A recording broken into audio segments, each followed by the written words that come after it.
Gordon was always boasting and telling the other engines how to behave. "You watch me this afternoon as I rush through with the express. That will be a splendid sight for you when you're shunting trucks." And before he puffed away, Gordon said, "Don't play around with the trucks, Edward. It isn't wrong, but we just don't do it." Edward ignored Gordon. It was fun playing with the trucks. He came up quietly behind them and gave them a push. Then he stopped suddenly, and the silly trucks bumped into each other. "Oh!" they cried. "Whatever is happening?" Edward played until there were no more trucks to move. Then he stopped to rest.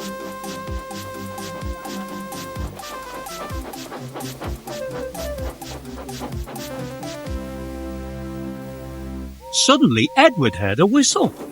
It was Gordon, and he was very cross. Instead of pulling nice shiny coaches, he was pulling lots of dirty coal trucks. "A freight train," he grumbled. "The shame of it." Edward laughed and went to find more trucks. But soon there was trouble. A porter came and spoke to Edward's driver. "Gordon can't get up the hill," he said. "Will you take Edward to push him, please?" Edward found Gordon halfway up the hill. His driver was very cross with him. "You are not trying," he shouted at Gordon. "I can't do it," replied Gordon. "The silly coal trucks are holding me back." Edward came up behind Gordon's brake van, ready to push. "You'll be no use at all," huffed Gordon. "You wait and see," replied Edward. The guard blew his whistle, and Gordon tried to pull forward as Edward pushed him as hard as he could. "I can't do it! I can't do it! I can't do it!" puffed Gordon. "I will do it! I will do it! I will do it!" puffed Edward.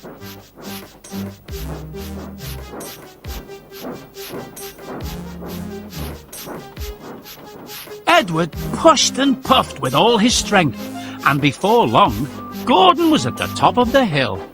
"I've done it," he said proudly, forgetting all about Edward, pushing behind. And Gordon ran on to the next station without stopping to say thank you. But the Fat Controller didn't forget to thank Edward.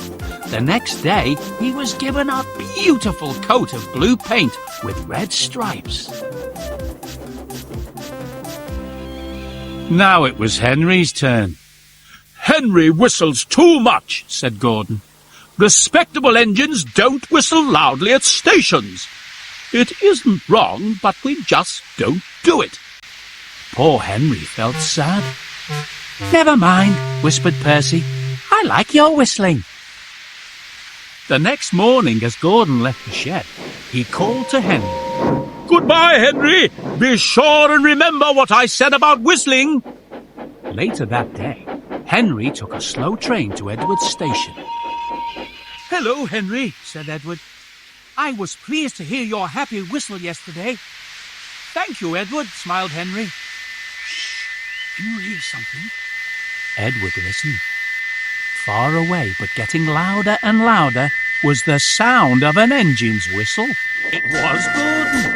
He came rushing down the hill at a tremendous speed. Gordon's whistle valve wouldn't close, and he was whistling fit to burst. He screamed through the station and disappeared.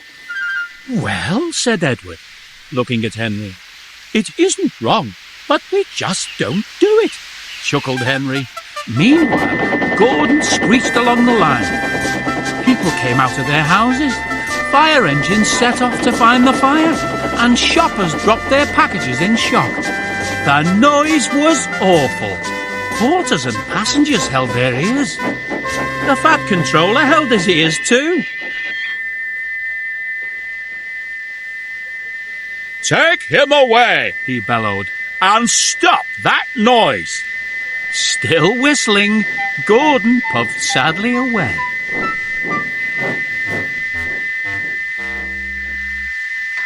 Then two fitters climbed up and knocked Gordon's whistle valve into place.